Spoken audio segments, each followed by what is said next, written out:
ታሪክና ዝጅምር ዋልተር ብዝተባሃለ ንእሽተይ ቆልዓ እንትኸውን ንሱ ካብቶም ናይ መጻወቲ ኣቑሑቱ ሰብ ዘይሃስቱ ተፈንጀርቲ መሳርሕታት ፈጢሩ ክጻወት ይፈቱ ነበረ።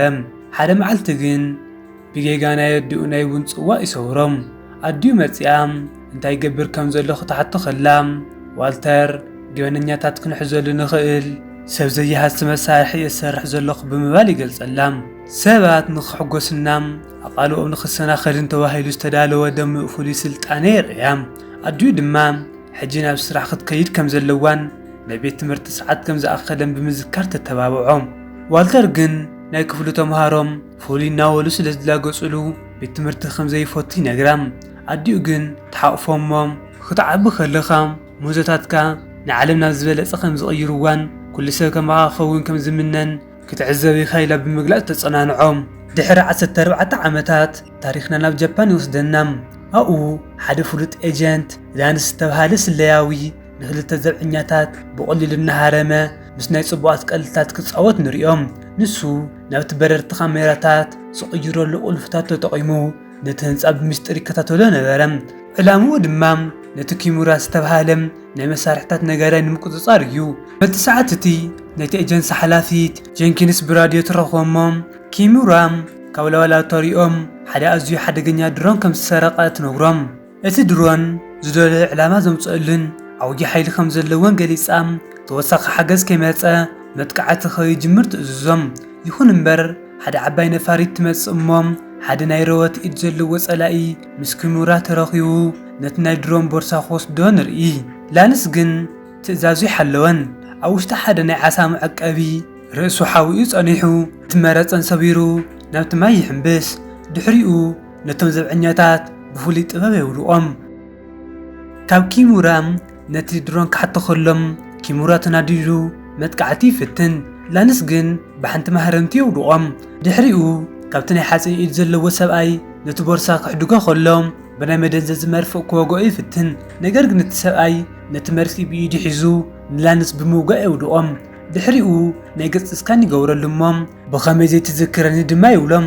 ንላንስ ዓውሊኹ ክሕዞ ከሎም ላንስ ሓደ ናይ መብረቕ ዓሳ ርእዩ ብምሓዝ ነቲ ሰብኣይ ኤሌክትሪክ የውቅዖሞም ብቕልጸት ይፍታሕ። ብዙሓት ዘብዐኛታት መጺኦም ንላንስ ክኸብዎ ከለዉ እቲ ናይ ሓፂን ኢድ ዘለዎ ሰብ ግን ነቲ ቦርሳ ሒዙ ይሃድም። ላንስ ግን ፈጺሙ ይፈርሐን። ሓደ ናይ ድሙቕ መልክዕ ዘለዎ ድሙቕ ስልጣነ ዝፍንቦም ይድሪ። ንሳ ድማ ንኹሎም ዘብዐኛታት ልቦም ኣልፍሊፉ ተጋጋእቲ ትገብሮም። በቲ ዕድል ተጠቒሙ ነቶም ዘብዐኛታት እናሃረመ ሓደ ናይ ጃፓን ዓብዪ ደወል ከም መሳርሒ ይጥቀመሉን የንድዶን። ነቲ ናይ ሓፂን ኢድ ዘለዎ ሰብ ነፋሪት ከምርሕ ከሎም ላንስ ኣብ ትሕቲ እቲ ደወል ቦምቢ ደርቢ ብምፍንጃር ካብቲ ህንጻ ወፂኡ ናብ ነፋሪት ይኣትሞም ነቲ ቦርሳ ሒዙ ይምልጥ። ድሕሪ እዚ ዓወት ላንስ መኪንኡ እናዘወረ ናብ ዋሽንግተን ይመጽእ። እቲ ኤጀንሲ ኣብ ትሕቲ ሓደ ምስጢራዊ ቃላይ ዝተሓብአ ነበረ። ላንስ ናብቲ ኤጀንሲ ክኣቱ ከሎም ኩሉ ሰብ ከም ዓብዪ ጀግና ይጥምቶም። ንሱ ድማ ናብ ናይ መሳርሕታት ክፍሊ ይምርሕ እሞም በቲ ተረፍ ናይ ስልጣነ ድማ ይናደድ። ኣብኡ ምስ ዋልተር ይራኸቡ። ዋልተር ሕጂ ዓብዩ ኣብ ጥቓ ሽንቲ ቤት ዘሎ ላቦራቶሪ ይሰርሕ ነበረ። ላንስ ንዋልተር መሳርሕታት ስለምንታይ ተቐይሮም ቦምቢ ክፍንድኡ እምበር ስልጣነ ክድርብ የብልን ንስኻ ሓዊ ብሓዊ ክትምክት ኣለካ እንተዘይኮይኑ ኣብ ስራሕ ክመውት ክእል እየ ብምባል ይወቕሶም። ዋልተር ግን ማንም ሰብ ስለዘይቐተለ ሕጉስ ነበረ። እቲ ናይ ድሙቕ ስልጣነ ንናይ ሓንጎል ዋህይታት ብፍሉይ መንገዲ ከም ዝጸሎም ይገልጽ። ላንስ ግን ሓቀኛ ቦምቢ እዩ ዝደሊ። ዋልተር ሓቀኛ ቦምብ ንሰባት ከም ዝሃሲ ገሊጹ ሓደ ናይ ምክልኻል ባሎን የርእዮ። ላንስ ክኸይድ ከሎ ዋልተር ብድሕሪኡ ይስዕቦም። ላንስ ብናይ ዋልተር ስክሪቶ ክጻወት ከሎም ዋልተር ሰባት ንኽሕብኡ ዝገብር ሓድሽ ፎርሙላ ይሰርሕ ከም ዘሎ ይነግሮም። ላንስ ይኣመነን። ብድንገት ግን ካብቲ ስክሪቶ ብርሃን ወፂኡ ንዋልተር ንግዚኡ የድንዝዞም። ላንስ ሓሳቡ ከይቐየረ ንዋልተር ካብ ስራሕ ከም ዝሰጎጎ ገሊጹ እቲ ስክሪቶ መሊሱሉ ይኸይድ። ላንስ ብኩርዓት ኮይኑ ንጀንኪንስ ነቲ ቦርሳ ይህባ። ነገር ግን ክኸፍቶ ከሎ ባዶ ነበረ። ብድንገት ማርሲ ትበሃል ናይ ውሽጢ ንድፊ ሓላዊት መጺኣ ንላንስ ንስኻ ኢኻ ነቲ ድሮን ሰሪቕካዮ ብምባል ንኽሕዝዎ ትእዝዝ። ሓደ ቪድዮ ክትከፍት ከላ ድማ ላንስ ነቲ ድሮን ተቆጻጺሩ ቦታታት ክዕኒ ይርአ።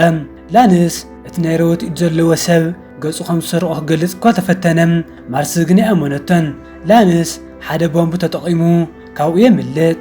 ካብ ዘብዐኛታት ንሃደመ ምስ ዋልተር ተጋጭዩ ናብ ሓደ ሊፍት ተንሸራቲቱ ድማ ይምልጥ በቲ ካልእ ወገን እቲ ናይ ሮበርት ዘለዎ ሰብ ብመልክዕ ላንስ ኮይኑ ናብ ምስጢራዊ ማዓስከር ከይዱ ነቶም ዘብዓኛታት በቲ ድሮን ገይሩ የጥቅዖም ላንስ ካብ ፖሊስ ኣምሊጡ ነቲ ናይ ሓፂን ኢድ ዘለዎ ሰብ ብኸመይ ከም ዝረኽቦ ክሓስብ ከሎ መኪንኡ ንኪሚራ ክደልዮ ይእዝዛም መኪንኡ ንኪሚራ ኣብ ሜክሲኮ ዘሎ ሆቴል ትረኽቦም ላንስ ናብኡ ንምኻድ ምስጢራዊ ክኸውን ከም ዘለዎ ተረዲኡ ናይ ዋልተር ታሪክ ይዝክር ናብ ናይ ዋልተር ቤት ይመጽእ ዋልተር ምስ ሎቪ ዝበሃል ርጉይቱ ቦይኒ ይነብር ነበረ ዋልተር ናይ ርግቢት ላቫ ምስ ፈሳሲኡ ክድምሮ ከሎ ይዕወት ላንስ መፂኡ እቲ ናይ መሰወሪ ፈሳሲ ክሓቶ ከሎም ዋልተር ፈለማ ጽቡቕ ነገር ስተ ይብሎም ላንስ ግን ማይ መሲልዎ ነቲ ፈሳሲ ይሰትዮም ዋልተር ይስምቢ ድሞም ኣብ 40 ሰከንድ ውሽጢ ናብ ርግቢት ክትቅየር ኢኻ ይብሎም ላንስ ክወፅእ ይፍትን ነገር ግን ሰውነቱ ክቕየር ስለዝጀመረ ይወድቕ ክነቓቓሕ ከሎም ናብ ርግቢት ተቐይሩ ይረኽቦም ተሰናቢዱ ክጭድር ከሎም ሎቪ ክተረጋግዖ ትፍትን ላንስ ክጭነቕ ከሎም ዋልተር ገና ፈውሲ ከም ዘይሰርሐ ይነግሮም ፖሊስ ናብ ቤት ዋልተር ክመፁ ከለዉ ክልቲኦም ናብታ መኪና ይኣትዉ ማርሲ ትስዕቦም እሞም ኣብ ውሽጢ መኪና ክካተቱ ከለዉ ናይ መኪና መቆፃፀሪ ይጠፍእ ነገር ግን ብዙሕ ሓደጋታት ሓሊፎም ካብ ማርሲ የምልጡ ናይ ላንስ ነፋሪት ይሳፈሩ እሞም ናብ ሜክሲኮ የምርሑ ላንስ ካብ ሽንቲ ቤት ክወፅእ ከሎ በቲ ናይ ርግቢት ሰውነቱ ተበሳጩ ነበረ ዋልተር እቲ ፈውሲ ንምስራሕ 18 ዓመት ከም ዝወስድ ይነግሮም ኣብ መወዳእታ ናብቲ ኪሙራ ዘለዎ ሆቴል ይወፅሑ ላንስ ድማ ናይ ርግቢት መልክዕ ስለ ዘለዎም ማንም ሰብ ከየስተውዕሎም ኣብ መንጎ እቶም ገበነኛታት ከየስተውዕሉ ይሓልፉ ላንስ ናይ ርግቢት መልክዕ ስለ ዝሓዘ እቶም ናይ ኪሙራ ገበነኛ ወታደራት ወላ ሓንቲ ከስተውዕሉ ይከኣሉን ላንስን ዋልተርን ብምስጢር ናብቲ ሆቴል ይኣትዉ ኣብኡ ድማ ኪሙራ ነቲ ናይ ሮበርት ኢድ ዘለዎ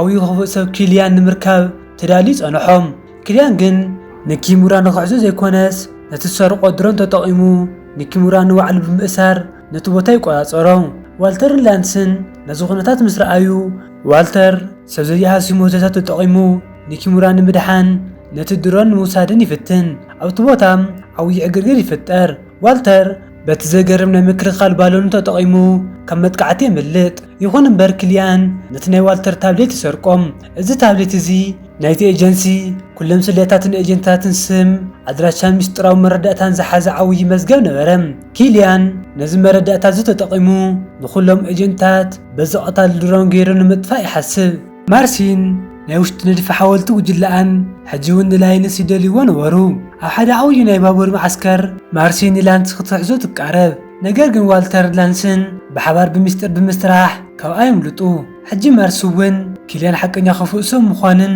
ላንስ ንጹህ ምዃንን ክትርዳእ ትጅምር ላንስን ዋልተርን ምስኦቶም ካልኦት ሰለስተ ናይ ርግቢት ኣዕሩኽ ኮይኖም ናብታ ኣብ ውቅያኖስ ዝተሓብአ ናይ ኪልያን ምስጢራዊ ማዓስከር ይጓዓዙ ኣብታ ነፋሪት ከለዉ ዋልተር ኣብ መወዳእታ ነቲ ናይ ላንስ መቐየሪ ፈውሲ ሰሪሑ ይውድዖም ላንስ ነቲ ፈውሲ ሰትዩ መሊሱ ናብ ሰብነት ይቕየር ላንስ መሊሱ ሓያል ስለያዊ ስለ ዝኾነ ብጣዕሚ ይሕጎስ ነገር ግን ንዋልተር ካብቲ ሓደጋ ንምክልኻል ኢሉ ንወይኑ ኣብታ ነፋሪት ዓፂዎ ቀጥታ ናብቲ ጸላኢ ማዓስከር ይኣቱ ላንስ ሓዊ ብሓዊ እዩ ዝምክት እዚ ስራሕ እዚ ናይ ጨካናት እዩ ዝብል ናይ ቀደም ሓሳቡ ሒዙ እዩ ስራሕ ጀሚሩ ላንስ ናብቲ ማዓስከር ኣትዩ ምስ ኪልያን ገጽ ንገጽ ይገጥም ኪልያን ግን ነቲ ናይ ላንስ ገጽ ተጠቒሙ ንኹሎም ሚልዮናት ድሮናት ኣዳልይዎም ጸንሐ እቶም ድሮናት ናብቲ ዋና ስለያ ማእኸል ከይዶም ንኹሎም ኤጀንታት ንኽቐትሉ ትእዛዝ ይቕበሉ ላንስ ንወይኑ ምስቶም ሚልዮናት ድሮናት ክዋጋእ ይከኣለን ኪልያን ድማ ከይሰፎን ይቃረብ ልክዕ በቲ ሰዓት እቲ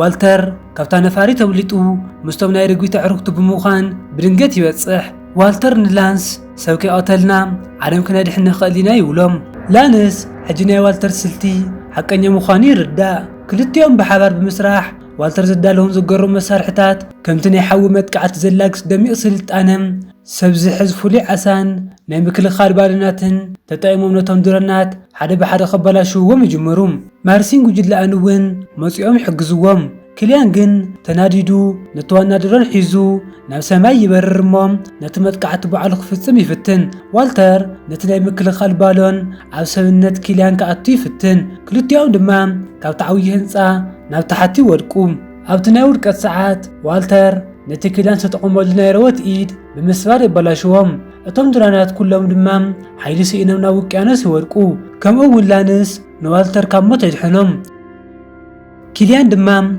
بسلام بناي والتر مسارح تتحيزو نا بوليس يوسد عالم كاو عوي طفات دحانت اجيسي جينكسن دلانسن كاو جبن نصا مخانو تغلص ነገር ግን ላንስን ዋልተርንን ነቲ ኤጀንሲ ሕግስ ለዝሰወሩ ንግዚኡ ካብ ስራሕ ክእገዱ ይግደዱ ኣብ መወዳእታ ግን ላንስን ዋልተርንን ብሓባር ሓድሽ ናይ ስለያ ጉጅለ ክፈጥሩ ይውስኑ ላንስ ሕጂ ንዋልተር ከም ዓብይ መሻርክቱ ገይሩ ይቕበሎም እቲ ፊልም ክውዳእ ከሎም ክልቲኦም ብሓባር ሓድሽ መሳርሒ ሒዞም ንዓለም ብሰላማዊ መንገዲ ካብ ገነኛታት ንምክልኻል ናብ ሓድሽ ምስጢራዊ ስራሕ ክበሩ ከለው ታሪክና ብዓወት ይፍጸም እምበር ክስኩራት ተኸታተልቲ ንልሙዓንቲ ዝነበረት ፊልምና እዚኣ ትመስል ነይራም ከምዚኦም ዝኣመሰሉ ብጣዕሚ ማራኽትን ሰሓብትን ፊልምታት ክወፅአኩም ተደልይኹም ንፊልመይ ላይክ ንቻናለይ ሳብስክራይብ ምግባር ኣበራትዑኒ ክሳዕ ብኻልእ ቪድዮ ንራኸብ ሰላም ጽንሑለይ